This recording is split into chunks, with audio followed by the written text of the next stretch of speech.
Hola, mi nombre es Julián Montoya, estudiante de Derecho de Unisabaneta.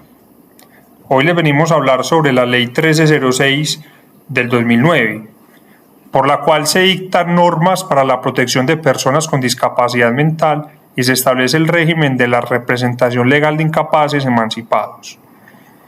Es importante tener en cuenta que la Ley 1996 del 2019 deroga muchos de los artículos iniciales en los cuales hablan sobre las normas para la protección de personas con discapacidad mental. Y es la Ley 1306 del 2009 la que nos profundiza en sus artículos vigentes el régimen de la representación legal de incapaces emancipados. Y de eso es de lo que vamos a hablar el día de hoy en este video. Para hablar sobre la ley, es importante tener en cuenta qué son los curadores. El curador es el individuo que oficia como complemento de las capacidades de una persona con discapacidad hablando de actos jurídicos. ¿Qué es un administrador fiduciario? Es la persona u organización encargada de administrar los bienes de un tercero. ¿Y qué son las guardas? Que es la figura jurídica creada por el legislador con el fin de salvaguardar los intereses personales y patrimoniales de los incapaces. Entrando en materia sobre los curadores que nos especifica la ley, debemos de tener en cuenta sobre el impúber emancipado, que es un menor de 14 años, el que ese curador se le designa según las disposiciones del Código de Infancia y Adolescencia, mientras que el menor adulto emancipado, que es un mayor de 14 años, él le propone un nombre al juez que quiere que sea su curador. El juez, si considera pertinente que esa persona es la adecuada, se lo puede conceder. Luego, en su artículo 57, la ley nos habla sobre los administradores fiduciarios. Este fenómeno se da cuando los bienes de la persona sean mayores de 500 salarios mínimos legales vigentes, o cuando un juez lo crea pertinente entregarle los bienes a un administrador fiduciario. Luego, en la sección segunda de la ley trata de la designación de guardadores, y es de importancia resaltar que la designación testamentaria de curadores o administradores estará en suspenso mientras el incapaz se encuentre sometido a patria potestad. Con respecto a las guardas legítimas, es importante tener en cuenta dos. La primera es si el cónyuge no divorciado ni separado de cuerpos o de bienes y el compañero o compañera permanente. Esa es la primera. La segunda sería los consanguíneos del que tiene discapacidad mental absoluta, prefiriendo los próximos a los lejanos o a los ascendientes a los descendientes. Eso es lo que la ley nos habla sobre quiénes son llamados a la guarda legítima. En el artículo 70, que es el último de la segunda sección de la ley, nos habla sobre la selección de fiducias. ¿Y por qué es importante? Porque a menos de que el testador haya designado la fiduciaria, le corresponderá al juez seleccionarla. Otro aspecto importante del artículo 70 es que si los bienes sobrepasan los 1.000 salarios mínimos, se debe designar la fiduciaria por licitación pública, y el mismo procedimiento se utilizará cuando a juicio del juez la complejidad de los asuntos lo amerite. Mi nombre es Andrea Múnera y les hablaré de la sección tercera de la ley.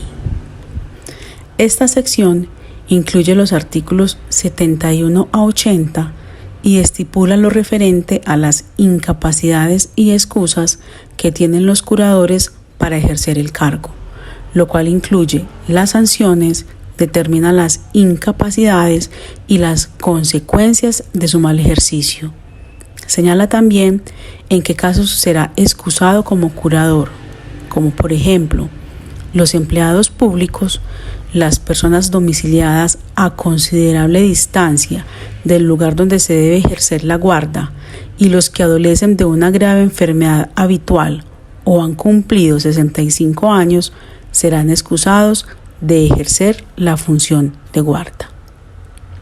La sección cuarta trata las diligencias y formalidades para proceder al ejercicio de la guarda, lo cual se contempla desde el artículo 81 al 98, exceptuando el 82, el cual se encuentra derogado. Indica lo referente a los guardadores exceptuados, la solemnidad de la posesión, la cual debe realizarse ante un juez, la forma en que debe recibir los bienes inventariados, así como el rigor de la presentación de dichos inventarios. Pacta también los actos que le son prohibidos, como dejar de aceptar actos gratuitos desinteresados en favor de su pupilo, entre otros. Además, señala aquellos actos para los cuales los curadores requieren autorización judicial, como las donaciones de bienes del pupilo, incluidos aquellos actos de renuncia al incremento del patrimonio del pupilo, con excepción de aquellos regalos moderados autorizados por la costumbre en ciertos días y casos. Pacta también todo lo relativo a la administración de productos mercantiles y financieros, aunado al control que debe tener esta gestión. Remuneración de los guardadores. La remuneración de los guardadores, curadores o consejeros será fijada por el juez y estará ligada a los frutos que produzcan los bienes del pupilo, sin exceder del 10% de los frutos netos. Como no existe un guardador, sea principal o suplente, la décima será íntegra para él durante el tiempo que actúe. El juez fija la remuneración atendiendo dos factores principales: la carga de trabajo que asume y el monto de las utilidades que producen los bienes del pupilo. Si el pupilo no tiene mayores bienes o estos no son rentables, el guardador tendrá que desempeñar su cargo de manera gratuita o cobrar en especie. Cuenta y control de la gestión. El guardador tendrá ejercicios anualizados, al término de los cuales deberá hacer el respectivo corte de cuentas y balance de gestión que presentará dentro de los 3 primeros meses al juez y a los demás interesados, en audiencia pública que se realizará en el despacho del juzgado. También está prevista en la ley la rendición anticipada de cuentas para cuando reciba noticia de que el guardador no está cumpliendo con su función de manera apropiada y el juez estime que esa situación no da espera hasta el siguiente corte del ejercicio. Responsabilidad del guardador.